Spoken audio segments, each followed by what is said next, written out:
नमस्कार किसान भाइयों, आप सभी का एक बार फिर से स्वागत है हमारी चैनल एल पटेल में। आज हम बात करेंगे नीलेश जी के कमेंट के बारे में। नीलेश जी ने मुझे कमेंट किया है कि सोयाबीन में कोल्पा कब से शुरुआत करना चाहिए। तो ये एक बहुत ही अच्छा कमेंट है जिसका मैं पूरा जवाब दूंगा और आपको जो भी डाउट हो आप कमेंट कर सकते हैं, मैं बिल्कुल उसका वीडियो बना करके आपको जवाब दूंगा। तो मैं आज के पॉइंट में पूरे डोरे कोल्पे को कवर करूंगा, जिसकी हम स्टार्ट करेंगे कि सोयाबीन में कोल्पा क्यों करना चाहिए, कब से शुरुआत करना चाहिए, कब उसका ख़त्म करना चाहिए, अगर आपने प्री इमरजेंस या फिर 15 दिन पे डाले जाने वाला खरपतवार नाशक डाला है तो उस समय पर आपको क्या करना चाहिए, और कौन सी अवस्था है जिसके अंदर आपको कोल्पा करने से फ़ायदा होगा या नुकसान होगा। ये पूरी चीज़ें एक एक से कवर करेंगे। सबसे पहले हम बात कर लेते हैं कि सोयाबीन में कोल्पा क्यों करना चाहिए। तो जैसे कि आप देख सकते हैं कि एक तो हर किसान जानता है कि खरपतवार से हमें बचाव मिलेगा, इसलिए हम कोल्पा करते हैं। लेकिन दूसरा एक बहुत बड़ा फायदा ये भी होता है कि जब आप कोल्पते हैं तो जो मिट्टी होती है वो पलटती है। जब मिट्टी पलटती है तो हमारी ऑक्सीजन और नाइट्रोजन का जो संचार है वो हमारी जमीन के अंदर तक होता है। जो ऑक्सीजन का संचार होता है उससे क्या होता है कि हमारी जो मिट्टी है उसके न्यूट्रिशन अपटेक जो है वो बढ़ जाते हैं। साथ ही साथ नाइट्रोजन अंदर जाने से क्या होता है कि हमारी जो सोयाबीन होती है उसको ग्रोथ अच्छी मिलती है। इस कारण से दो फायदे होते हैं, एक तो आपका खरपतवार भी कंट्रोल होता है, दूसरा आपको टॉनिक जैसा पौधों के अंदर प्रभाव मिलता है। तीसरा आपको फायदा ये होता है कि जो ऊपर की जड़ें होती हैं पौधे की वो टूटती है और पौधा जो है वो नीचे तक की जड़ बनाता है।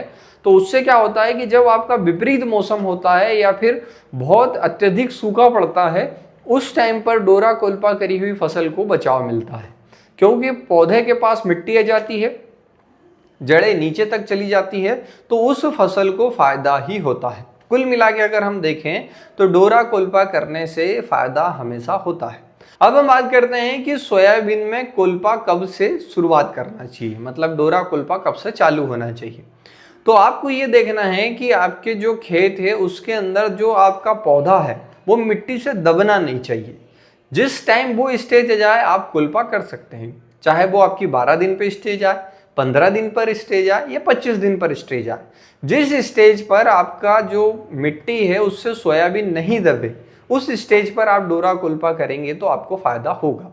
और अगर आप अत्यधिक पहले स्टार्ट करते हैं और मिट्टी से आपके पौधे दबते हैं तो जो मिट्टी के नीचे पौधे आएंगे वो सड़ जाएंगे, जिससे आपको नुकसान पहुंचेगा।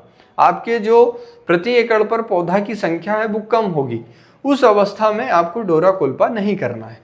अब हम बात करते हैं कि अगर हमें डोरा कोल्पा करना है और हमने प्री इमरजेंस या पोस्ट इमरजेंस डाल रखा है तो क्या करना चाहिए।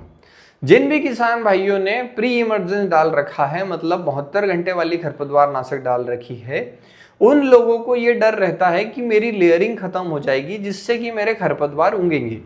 लेकिन जो अवस्था आपकी आ चुकी है सोयाबीन की, उस अवस्था पे अगर आप कोल्पा करेंगे तो आपको फायदा ही होगा, क्योंकि कोल्पा अपने आप में खुद एक खरपतवार नियंत्रक है। मतलब आप कोल्पा चलाते हैं तो आपकी जो खरपतवार है वो कंट्रोल होती है।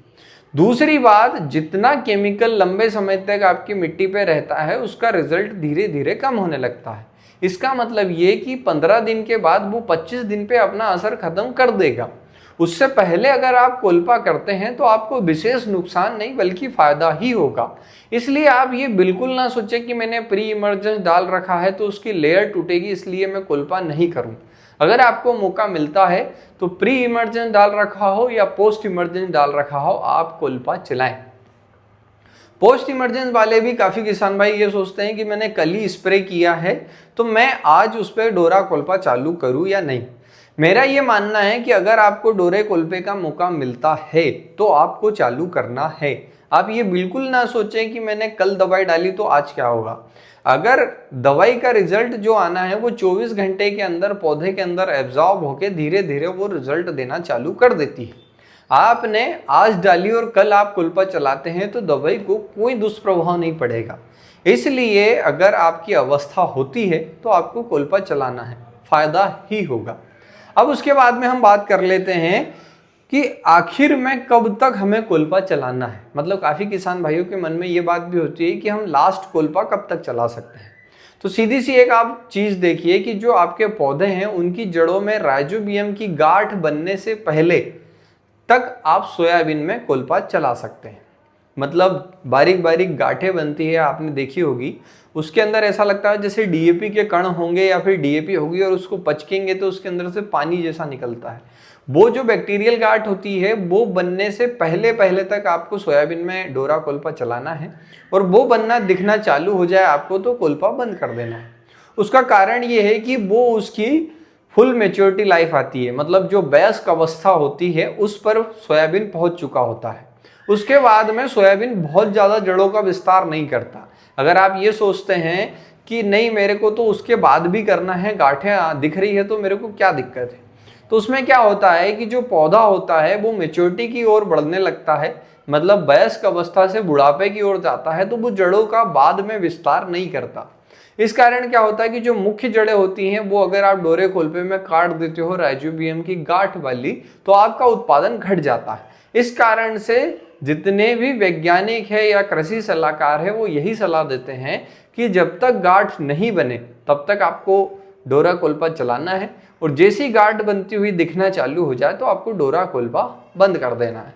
अब इसमें बात आ जाती है कि हमें किस अवस्था में और किस सावधानी के साथ चलाना चाहिए।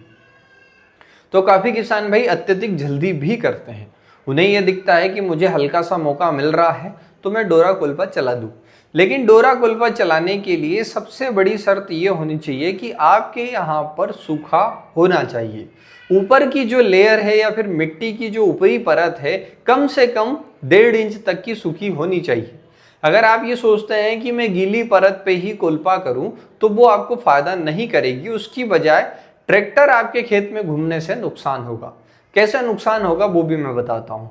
पहला नुकसान ये होगा कि अत्यधिक नमी पे आप कोल्पा करेंगे तो मिट्टी सरकेगी नहीं, मिट्टी खुलेगी नहीं, तो उससे क्या होगा कि खरपतवार की जड़ों से मिट्टी चिपकी रहेगी और खरपतवार आपके जिंदा रहेंगे। दूसरा, जब आप खेत में डोरा कोल्पा चलाएंगे तो मिट्टी में नमी होने के कारण ट्रैक्टर जो है वो मिट्टी को प्रेस करेगा, मतलब दबाएगा। उससे क्या होगा कि जो आपके पौधे की जड़ बननी चाहिए, टायर वाले चांसों की, वो जड़ें नहीं बनेगी और उनका उत्पादन गिर जाएगा। तो इन पहलुओं को ध्यान रखते हुए आपको ये समझना चाहिए कि डोरा कोल्पा जो है उसको आपको तभी चलाना है जब आपको पर्याप्त कंडीशन दिख रही हो। अगर आपको कंडीशन नहीं दिखे तो आप उसके ऊपर जबरदस्ती कोशिश ना करें कोल्पा चलाने की, इंतजार करें।